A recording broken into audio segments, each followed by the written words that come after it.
Thank you so much for the wonderful introduction, Graham.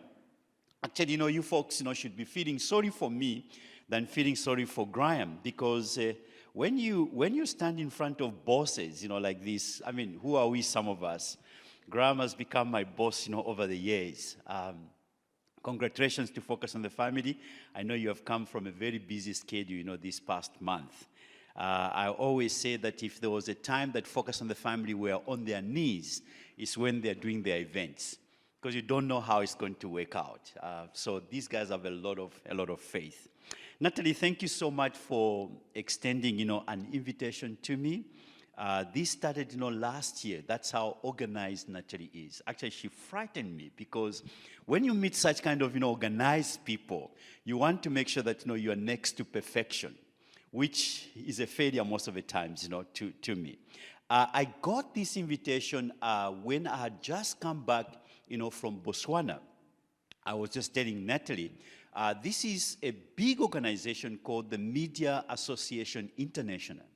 So it's sort of like, a conglomerate of many media facets, including, broadcasting and publishing, book publishing. So they are connected to Tyndale, Zondervan, and all that. So I was saying, I want to do an introduction, because one of the directors is based in Kenya. I want to pass that introduction to you guys, because, I mean, they are just a wonderful, wonderful team. And these are the things that I want to talk about this morning in connection to the theme that, that you have given me. The issue of partnership for me, just keep that behind your mind. It's a very, very, very big thing. So thank you so much for the invitation. I really don't take it for granted, this platform, that it's a very important platform. Seated here are important people who are change makers, who are agents of change, wherever you are working. So I really appreciate that. Thank you for the introduction. And my wife will tell you, who are you talking about? Actually, talking about my wife, the other day, we're doing some Alpha. Alpha at our church. So I'm very much involved. I'm passionate about Alpha because it's a life-changing, program. And so my wife, typical her, she likes volunteering for these things. So she volunteered to be cooking different dishes, for Alpha. Nice dishes. She's a nice cook. And then this other day, I was on the Zoom call, a very important meeting that I was attending, and it was around 4 o'clock. So our Alpha starts at 6 o'clock. So what I do at home, I'm a tester of these dishes. So my wife will cook and say, there's some salt there, whatever, or can I add more? So I do that. I qualify the dishes. Right, so that's my work. So what I did before I went for the meeting, I had qualified the dishes. I'd certified it. It was perfect, ready for market, etc., etc. And then around 4:45, I get a call. And, it's those kind of calls where your wife on the other side is not saying what she's saying, but she's saying something. I don't know. Those of you who are married, you know that. She's not saying what she's supposed to, but she's saying something. So I said, what is it? I could sense there's something, tense here. She said, look, do you remember the dish? I said, yes, we tested it. She says, no, it's not looking good. He says, the mistake I did, I added some ginger, a little bit of ginger to it. But you know what? When you add ginger to lemon and then to mushroom, it was a chicken a la king that she was preparing. The foam started forming. And so it was brewing because of ginger, ginger brews. So he says, I've spoiled it. And she had cooked two big pots. And this was 4:45. Alpha was 6 o'clock. And I was still on the call until 5:30. So, and this was very important call. So I said, what are you going to do? He said, I don't know what to do. So when you hear that, you stop everything. I'm saying this because sometimes some of these introductions put us, on those kind of pedestal. That's when I become a husband. That's when I become a father.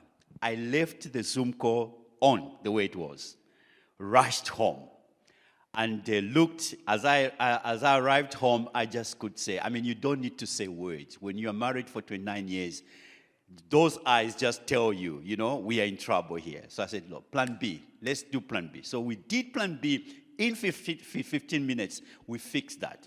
Went, got some nice woolly chicken, whatever. She had made, some nice baked, mixed veggies. So I said, no, this will go there. But no, there's nothing like that. We did that. And it went very perfectly. I only told the audience afterward, they couldn't even tell. So what I'm saying, family is very close to my heart. Some of these titles, they mean nothing because they are just titles sometimes. Family is essential. It's what defines, some of us. So, ladies and gentlemen, in this short time that I've been given, I want to talk about 4 basic things. I think, to do justice, to your theme. So what I did, as you can see, I connected your theme together for impact as partners in mission. I've been pursuing this theme, partners in mission, for 2 years now in our church. And I've seen, it's beginning to change, mindsets, and people are beginning to see, what exactly we mean when we talk about, partnership in mission. So, together for impact as partners in mission. And I want to talk about 4 big things, if possible. I want to talk about the power of partnership. What is this partnership that we talk about? It has become a buzzword, both in the corporate business and in the Christian circles, that we talk about partnership. What exactly do we mean? And then biblically, what exactly, how does this word fit in the biblical context? So I'm going to use one of my texts that I've been using the past 2 years, which is very close to me. I'll put it, up, on the screen. So the power of partnership. And then because you're talking about vision, I was quite intrigued when I read your vision and your mission. I'm going to talk about the power of vision, how vision really changes an organization if you understand it. And then coupled to that, I'm going to talk about the power of mission. And then I'm going to talk about the power of a Kairos moment. And then we'll land the plane. So those basic things, partnership, vision, mission, Kairos. And then we can be able, to land the plane. And I will try to keep my time. Okay. So are you ready to start? Can we get started? So the power of partnership. When I read the Bible, there is a particular text that really has touched my heart. And every time I read it, it just, comes close to me.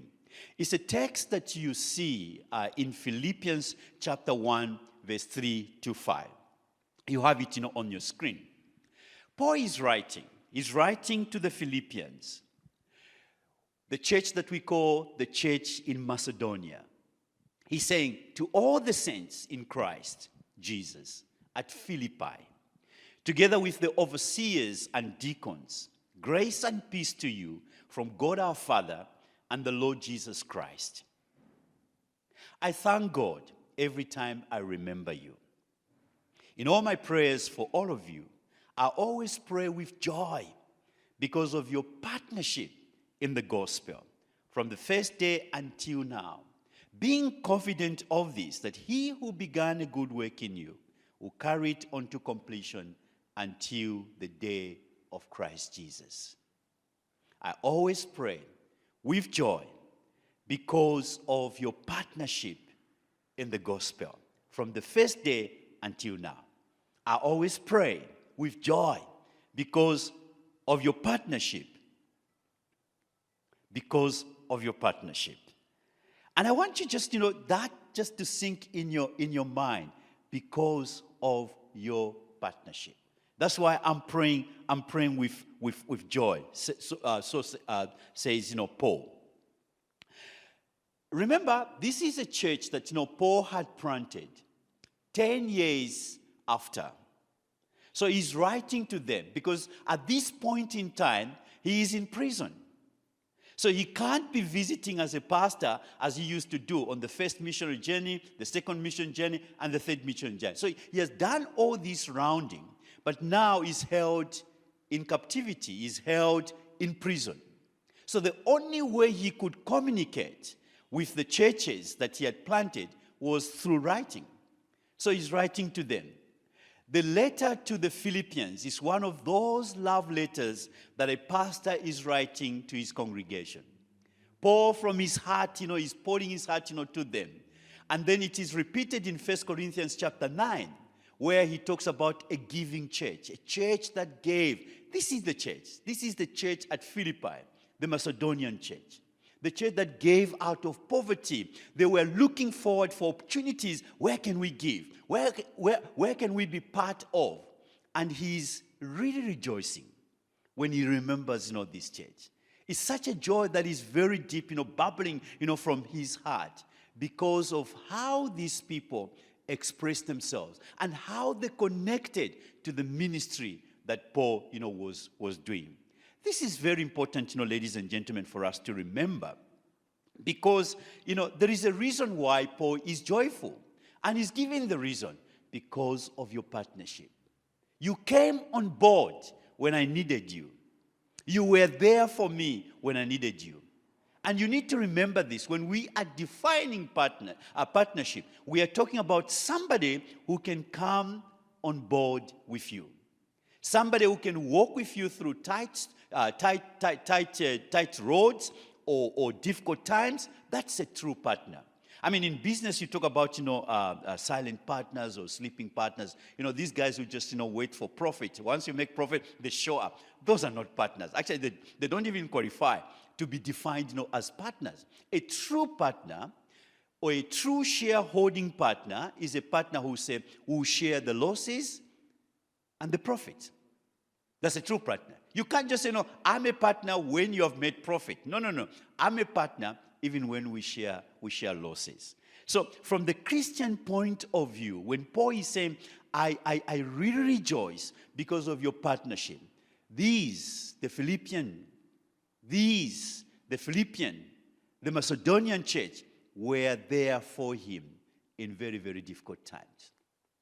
It is told that, when Paul was in Philippi, as he was planting, this church, they were there. They contributed towards the spreading of the gospel. But also they were very practical. They didn't just say, God bless you, God bless you. They were very practical. They managed to contribute, even financial contribution, to the church, to Paul, to the ministry that, he was involved in. So I want to lay that foundation about the power of partnership from a biblical point of view. Paul lays it out. That, without the partners, without those, people who came alongside with him, he would not manage, to do what he was called to do. If we want to make an impact, together for impact, we need to look at this partnership. It is very, very important. We need to look at this partnership. Because, when you talk about partnership, for me, partnership is sharing equal responsibilities. So, the SCM, right?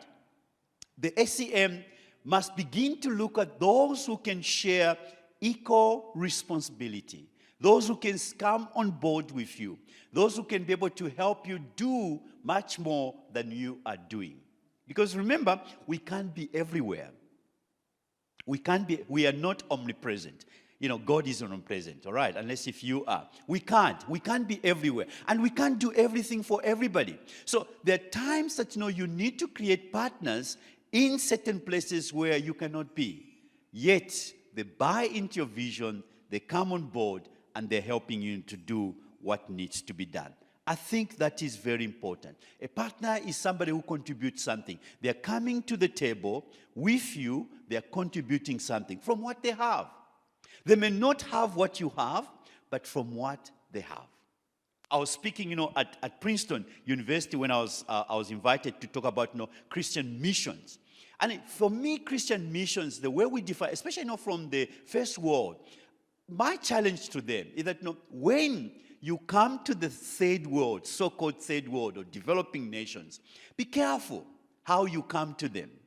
Because sometimes you come with this kind of, we'll provide for you, we'll do. No, that's not a partnership mentality. You have to come to the table as equal partners. They may not have the money that you have, but they have certain things that they're bringing to the table. So you need to lay a platform, or you need to lay a table where, everybody is feeling equal around the table. The moment I'm feeling, as a second, party or second, citizen, I will not contribute the way I need to contribute.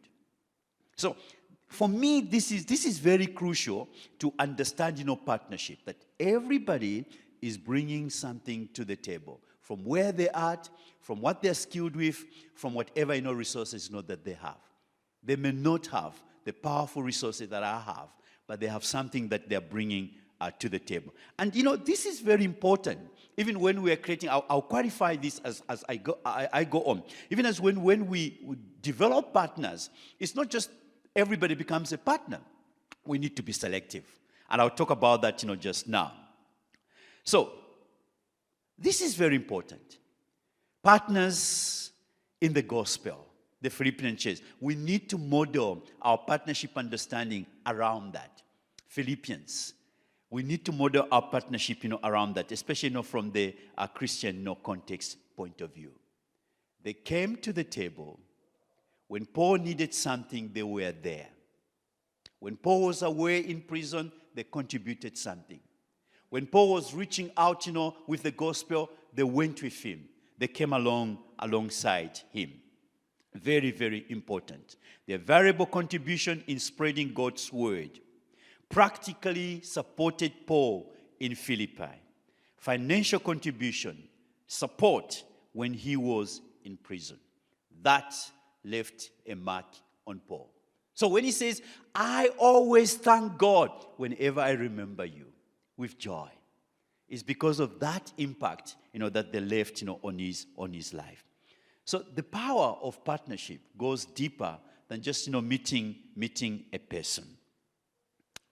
So let's come to what you are saying here. You are saying together for impact. So in the context of partnership for me, I just want to suggest, the following. Like I said, it's not everybody who becomes a partner. You need to be selective. You need to be choosy. Because sometimes, we've hurt ourselves, especially in the Christian ministry circles, where we've just, got everybody. No, we need to be selective. What do I mean by that? I think, for me, there are two sides of partners. When you say together for impact as partners in mission, number one, you need to have what I call strategic partners. Strategic partners. Not everybody is a partner. What are these strategic partners? These are partners who can be able, to come alongside you, who understand your vision, but also they can be able, to contribute in terms of resources, in terms of time, in terms of skill, in terms of finances. Who are those? So you as an organization, you need to begin to search out for those, because they are out there. They are out there looking for a bigger partner or looking for a channel that they can be able, to channel the resources, that they have. Take a time to begin to look for those strategic partners. Strategic partners are partners that represent our vision, but they're not like us. They're not us. They are them, but they buy into our vision, and they can be able to take our vision wherever it is. It's like, focus on the family, working, with community churches, whatever. You are not a community churches, but those community churches are your strategic partners. You can be able to drive your events through that. You can be able to achieve a bigger vision that you have through those partners. So even you as a Christian, media association, look at that. You can't be the church.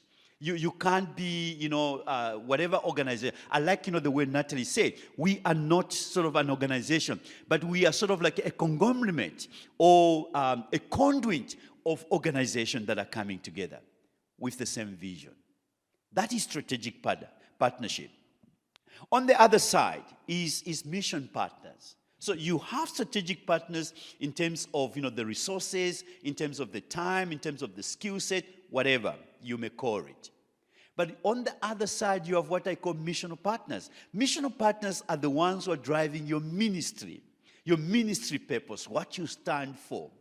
And they are out there. Like, the churches. The churches are defined as ministry partners. We need to look at those. Those are mission partners, outreach, reaching out to everybody. Because you know what, ladies and gentlemen, it's easy to keep whatever you know within yourself. And you kid yourself, you are expanding, you're doing ministry. But it helps to look for these mission partners and empower them.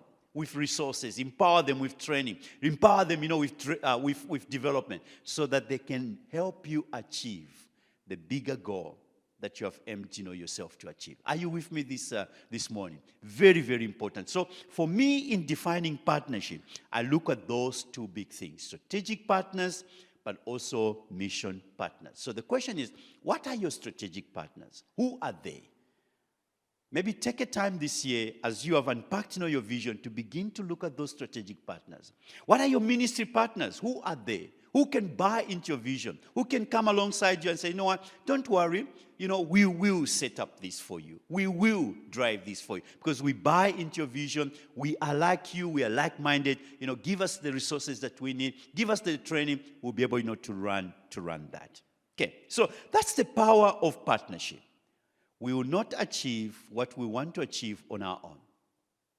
When I was growing up, we used to watch, the Western movies. And one of the Western, movie star, was Chuck Norris. All the Rangers died. But there was this Lone Ranger, Chuck Norris. So unless, ladies and gentlemen, you want to be Chuck Norris, you will not survive on your own. Only Chuck Norris survived on his own. Everybody was shot who wanted to be lone. But the Lone Ranger survived on his own. I always tell people, don't be a Lone Ranger because you'll be shot. And you'll be dead. And you'll be forgotten. Unless if you are a Chuck Norris. And there are not many of those, in our world today. Partnership is very, very crucial. For the Christian ministry, for the Christian purpose, for what we want to achieve, whatever organization you come from, look at this, the power of partnership. It takes you where you cannot be. It opens doors which you cannot open. I work, in different worlds myself. As you heard from the introduction, I work in the business world, but I also work in the ministry. I've been in certain business meetings. If I was doing ministry, those doors would not open. But I use those doors to do ministry. So it's very, very important to be strategic, in our approach, in this. Let me come to the second thing that I want to talk about, and that's the power of vision. But before I do that, I look at your vision. I've just summarized it here. A united and trusted voice committed to uplifting and advancing our nation. Very, very powerful. I can say that in my sleep. Because that's vision. You need to say it in your sleep. When I shake you at 1 o'clock, early in the morning, you need to say, we are a united and trusted voice committed to uplifting and advancing our nation. And I think, Natalie and the team will be very impressed. That's a very powerful vision. Keep it in your mind. Then I read your mission statement, which is quite, unpacked. You have unpacked it. We exist to unite and empower media voices, fostering a transformative Christian media landscape in South Africa. Through collaboration, education, and innovation, we strive to guide and inspire Christians in media and Christian media organizations to connect people with the hope of the gospel, while upholding authenticity, integrity, excellence, and relevance in every message. I can hear partnership, shouting in the mission statement. I can hear partnership, shouting in the vision statement. So for me, the question is, when we are saying this, let's look at vision. What is vision? You have unpacked this vision. And I don't want to take you into a class, into a leadership development class. But I think, suffice me to say this. I think it's very important to understand what vision is all about. What is vision? For me, vision is a future picture. But it's not just a future picture, it's a bigger picture. Because there are small pictures that we look at. But the bigger picture, that is vision. I mean, if you use business terms, that's audacity goals, as they put, in the business terminology. That audacity goal, that big thing, that is vision. So when you say a united, you are seeing yourself as that. That is what What is driving you, hopefully? A united and trusted voice committed to uplifting and advancing our nation. They always say a vision should be bigger than yourself. A vision should challenge you. Because if it doesn't challenge you, it's not a vision, it's just a story. If a vision doesn't challenge you, it's your small story. A vision is a bigger story. It's a future picture. It's something, that wakes you up in the morning and say, you know what, we need to achieve this. A vision speaks to your purpose.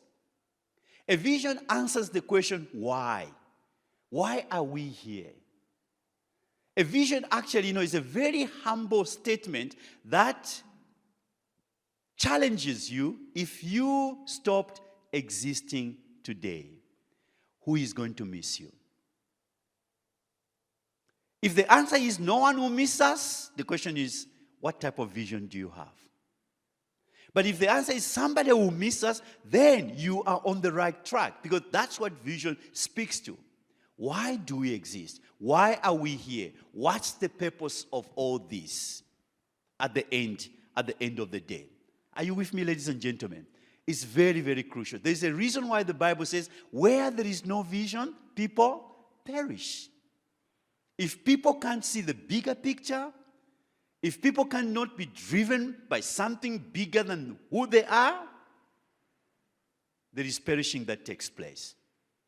Even organization, if we are not driven by something bigger than who we are, there is stagnation. COVID has taught us, a lot of, organizations have sort of dwindled down, or they've closed down. Why? Because they never defined themselves in terms of what was driving them. If there is something that drives you, no matter how many challenges you face, including financial challenges, you still manage to pick up yourself and continue. I always tell, my sons, as Graham, introduced them, I have two boys. One is 23, turning 24, this year, and then the other one is 16, turning 17 this year. The 23, turning 24, has just, finished last year at Pretoria University, and then he's working for Microsoft, as an intern. I always told my sons, if studying is sitting there and enduring it, you won't go anywhere. Studying should be see yourself. See yourself climbing the platform. See yourself hearing your name being called for graduation. Then you study. Because that enduring will be nothing compared to the bigger picture. That is vision. What drives organization forward is this bigger picture. That's why, CEOs, I tell CEOs, wherever I am, make sure that you always talk about this bigger picture. I was doing, a consulting work with Bidvest, SBS, they're at the port there, and it's quite busy there. It's very busy. They park lane, all the time. And then I was called, to do sort of a leadership coaching, for the directors. But I surprised them, because when I came in, I looked at the gate, I looked whatever. They showed me this vision that they had. I asked them a question. How much of this vision does that man who is opening the big gate understand? They said, what do you mean? He doesn't need to. I said, that's your problem. Because the gentleman at the gate there thinks, and he's so bored, opening the gate, opening, closing, opening you can imagine such a job. And you're sweating, opening the gate. And these trucks are coming every minute. They're coming in and going out. I said, if that gentleman doesn't understand, that's why he's looking very bored. He can't wait to get out of there. If he had an alternative, he will not be there. But he has no option. That's why he's here. I said, if you explain to that gentleman that you're opening the gate is as important as the ones who are packing grain on this truck, that your opening gate actually is helping us feed the nation. Because for your information, if that port were to close just for 1 hour, there will be a big loss in this country. That's why that place has been declared a security area. I've never gone through such security. Not even compare the airport security. Those guys, they set you. Because anything that goes wrong there is the whole nation affected. That's how serious it is. So I said, if you can tell that gateman to understand, if you close this gate and no truck passes in, you make the whole nation stand. You know what? They gave me permission. It says, go and take him through that. I did. That changed that gentleman. I said, do you know, if you are very important. If you stop this, everybody stop. He says, sir, is that true? They told me afterwards, his posture, his, attitude towards work just changed because he felt he was very important. He was given the vision. He was given the bigger picture. This is very important, ladies and gentlemen. If we are to move forward, that's why I like, what you studied, Graham and Natalie here. You cast the vision. We call it vision casting. Vision must be casted. It has to be put, so that everybody, whether it's a cleaner, a sweeper, whatever, must understand. We are doing this because this is what we want to achieve. I like, visiting, the places, where they do building, construction you call it. At every construction place, you find these posters that they put. Apart from the barricades, telling you danger, danger, danger, wear your hat, whatever. There is this thing that they put there. Especially when you are dealing with housing construction. They always put the finished picture of what you expect there, even before it's finished. Why do they do that? They want to show you this is where we're going. And I've said, how many of those who are, doing the wheelbarrow and, doing cement and mixing, how many of those understand that this is what we are doing, this is where we are going? I think it's very, very important, because if you do that, it sets their mind to understand it's not just mixing cement here, it's not just taking the wheelbarrow. I want to be part of the bigger picture. I am building that. I visited one place where one gentleman understood. I irritated him because I was saying, why are you doing this? He says, no, we're building something. I said, why are you building something? He got so, the constructors, you have to be very careful. The language it's very colorful, That colorful language came to me. In other words, why are you bothering me? Why are you asking? I said, I just want to understand, why are you doing this? He said, can't you see? We are building that. He got it. That's why he was doing that. And when they do that, it becomes. So the power of vision is very, very important. Vision is what takes us forward. Vision is the future picture, as I said, from here to there. How are we going to move from where we are to where we need to be? Somebody told me, says, vision is not just moving from here to there. A good vision is taking there to be here. There's a difference there. We have defined vision as moving from here to there. How are we going to move from here to there? That's a bigger picture. That's okay. But also, a good vision is taking there to be here. In other words, we are already living as a united voice. Now. Not tomorrow, now. And that's where it's tricky. Where you capture that vision, you begin to make it part of your everyday life, as a Christian media, association. Purpose. The response to the question why. Vision is the dream. Vision is the goal to be achieved. But then, when I say that, what is mission then? We need to distinguish between vision and mission. The problem is that we start with mission. And when you start with mission, you see where the problem is. Because mission, for me, speaks to the how. How are we going to move from here to there? If vision is that bigger picture, how are we going to do it? And when you ask the question how, you know what comes in mind? Resources, finances, skills, human resource, etc., etc. And when you ask those kind of questions, you look at your budget, you don't have it. And then you stop there. That is a terrible mistake. They say when the vision is clear, the how will be easy. But when the vision is not clear, the how will be very difficult. So where do you start? You don't start with the how. You start with why. Because when you know why you are doing what you are doing, you know the purpose for what you stand for why you are an organization, why you exist, etc., etc., you know that, it doesn't matter. You find how to do it. Are you with me? You find how to do it. And you know, ladies and gentlemen, this you can take it to your own personal life. If you don't have the purpose in your personal life, if you don't know why you exist, if your identity is not defined, you always find it difficult to achieve something in your life. But if you know, I'm here for a purpose, I'm here to make an impact, whatever, you find the means of doing that. So organizations that tell me, you know what, we don't have the finances to do this, we don't have the finances to do that. No, it's not the finances. Find the answer to the question, why?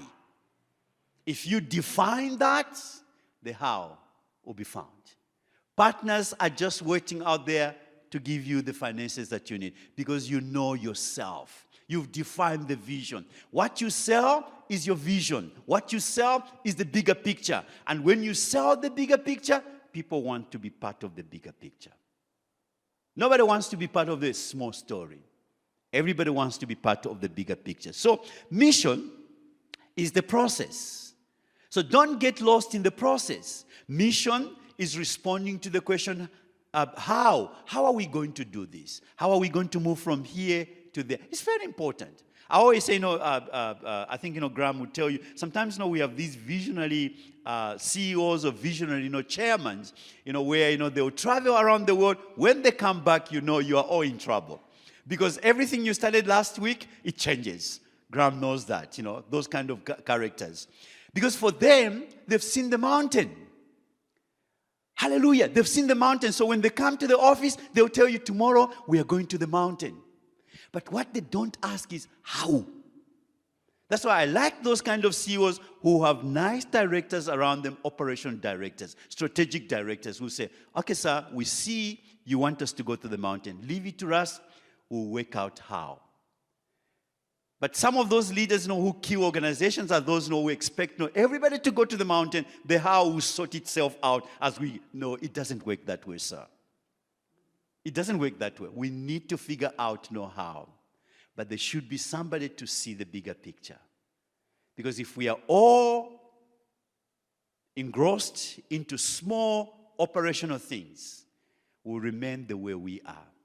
Somebody has to drive. This is where we're going. This is where we're going. This is where we're going. But under you put also resources to translate that into operations. That balance is very important. So what am I saying here? Mission is important, but don't start with mission.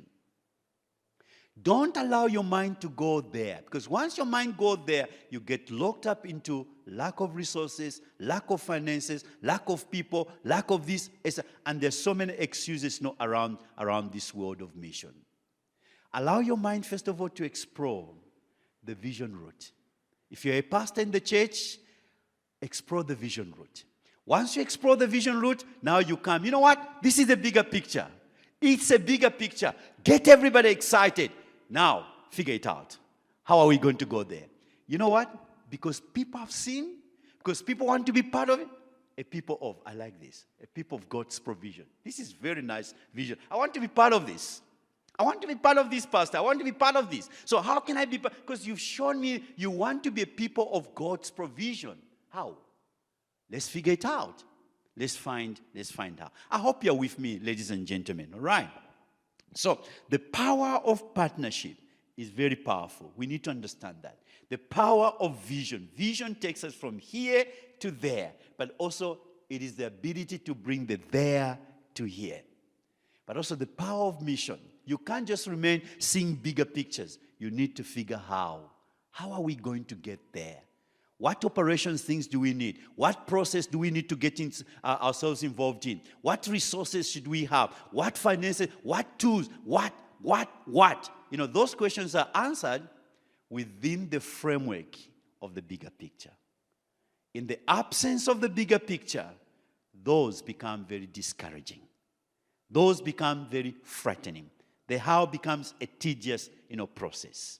But within the framework of a bigger picture, the how is easy to find. The resources are easy to find. I'm not saying they're going to be, it's going to be impossible or whatever. There will be some challenges, but you figure out, as you go on. Very, very, that's what transforms, organization. As I'm coming to learn this, I want to talk about a Kairos moment. So in as much as I've talked about the power of partnership, the power of vision, the power of mission, I want to talk about the power of a Kairos moment, which I call an AKM. This, ladies and gentlemen, has just transformed my thinking about where I am personally as an individual, but about organizational dynamics. Kairos moment. Maybe you have heard about it, but for me, a Kairos moment is a special moment that presents an opportunity for something important to happen. And recognizing it can lead to a significant outcome. A special moment that presents an opportunity. And we sit in a Kairos moment, or we sit with a lot of Kairos moments that you and me have missed out. Moments of opportunity for something important to happen. And when we recognize that, it just changes the whole dynamics. For me, a Kairos moment is seen as a time, from a biblical point of view, is seen as a time when God's presence and purpose are particularly evident and active. It could be in a personal life, it could be in an organization, it could be in a ministry, it could be in a business, wherever, where God's presence and purpose are particularly evident or active. When you go to the ancient Greece, a Kairos moment indicated that one must seize an opportunity as it presents itself, because once it has passed, it cannot be grasped again. That is the danger of a Kairos moment. It happens in a moment. And when you don't capture it, you've lost it. It's gone. Why am I saying this? This is very important, for organizations or associations, like yourselves, to begin to discern what is the Lord saying at this particular time. Kairos moments challenge us to begin to see what is the Lord doing around us. What opportunities is the Lord providing for us? So in other words, Kairos moment calls for an attention. We need to pay attention to what is happening around us, around the organization, around us, as an individuals.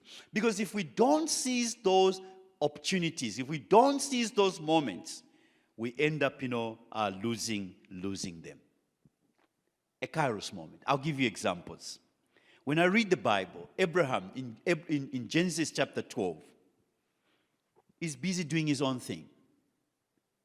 Actually, his father Terah has just, died in chapter 11 there. There's an amazing thing about Terah there, that, he didn't go into the place where God had told him. Before God called Abraham, he had spoken to his father Terah. Just read the end of chapter 11. There's an amazing thing there. Terah settled in a place called Haran, but he was not supposed to be there. He was supposed to be on his way to Canaan. That's why God is coming to Abraham in chapter 12. It's an amazing, it just, shifted my mind. How did Terah settle here? When God was leading him, he just settled there. With his family, he settled there. But God picks Abraham. So in chapter 12, God is coming to Abraham and says, you know what, leave. Leave your people, leave everything, etc., etc. I'll show you where I want you to go. That is what I call a Kairos moment. Because from there on, Abraham was never the same. A Kairos moment is that moment when we seize it, it just changes everything. It changes the trajectory of our lives, the trajectory of our organization.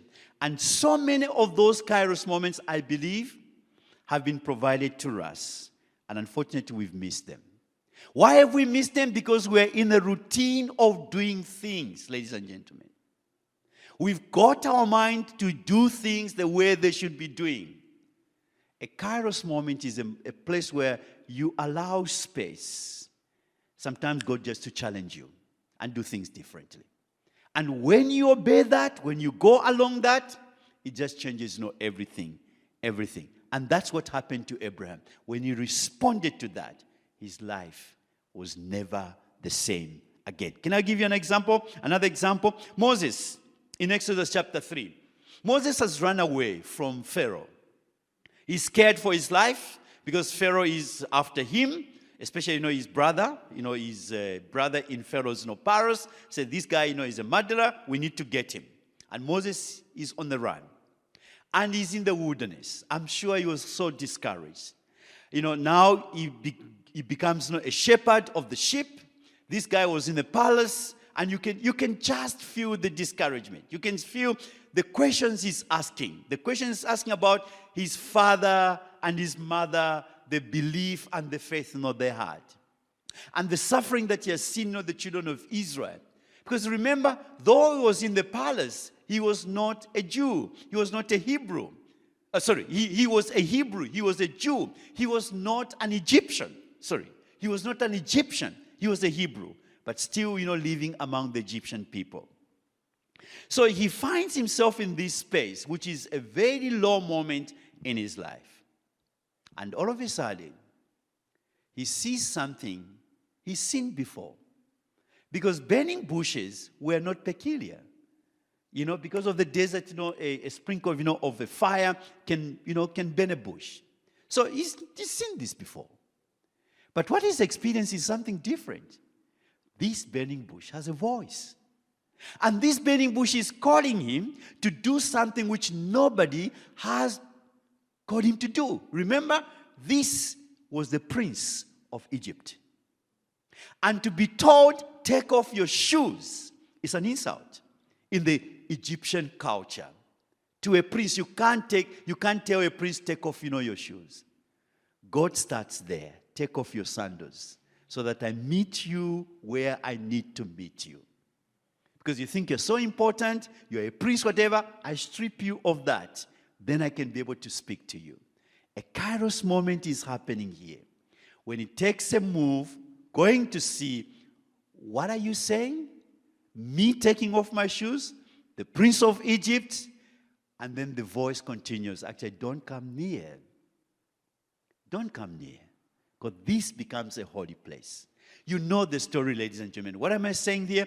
There is a Kairos moment that is turning a page for Moses into something else. The question is, what is the Kairos moment for ACM? What is that Kairos moment? Maybe it's time for us to begin to discern that Kairos moment. What is a Kairos moment for you as an individual Christian? What is the Lord saying to you? What opportunities have you missed or are you missing, you and me missing every day? Maybe it's time for us to listen very carefully what the Lord is doing. Another example is the example of Ruth. Ruth follows her mother-in-law after losing her husband. She insists to follow. Naomi says, you can't. Just go back. She insists to follow. That becomes a Kairos moment for her. I can give you a lot of examples in the Bible. Esther. Again, that's another Kairos moment. Nicodemus, he chooses to visit Jesus. Just that visit becomes a Kairos moment for him. It changes his life. And without that visit, we would not have John chapter 3, verse 16. It was out of that visit of a Pharisee who belonged to the Sanhedrin, very top class Jewish council. For God so loved the world that he gave his only begotten Son, that whoever believes in him should not perish. Nicodemus, God loved the world. The two guys going to Emmaus, I want to end with this. The two guys going to Emmaus in Luke chapter 24. Very interesting. These guys are very discouraged. What they saw in Jerusalem during the Passover time, very discouraging. This guy they expected not to be the Messiah is now crucified. He's gone. On Sunday, they are on their way, going back after the festivals, of the Passover. And then Jesus joins them. But then they don't recognize him. When he asks them questions, it's like they say, which world do you live in? Are you on the social media? Are you on WhatsApp? Haven't you seen what is happening? Which world do you live in? And Jesus said, can you unpack for me? They unpack for him what happened. Without knowing, they're talking actually to the very person who went through that. You know the story. They get into the house. Jesus breaks the bread. Their eyes are open. They say, this is the one. And then he goes. A Kairos moment. They couldn't wait. They had to go back that very night to go and tell everybody. What a Kairos moment does, it just transforms our lives. It transforms our thinking because we have a divine moment at that particular time. But let me clarify this, ladies and gentlemen. A Kairos moment can happen anywhere. It can happen in your kitchen as you're preparing your food. It can happen as you're driving. It can happen as you are leading your organization. It can happen anywhere. That's why we need to place our hearts in a place where we see what God is doing. And when we do that, it transforms our organizations. It transforms our lives. People who are saying, Lord, I'm ready to see what you want me to see. Those are the ones who begin to change things, in life. May I close? We need to understand the power of partnership. You can't be a lone ranger. Reach out. And when you reach out, you'll be very surprised. Somebody was just waiting for that call. The power of vision. What is driving us? There's so many things that are discouraging around us. Sometimes finances can be, a problem. But let's not start there. Let's paint the picture.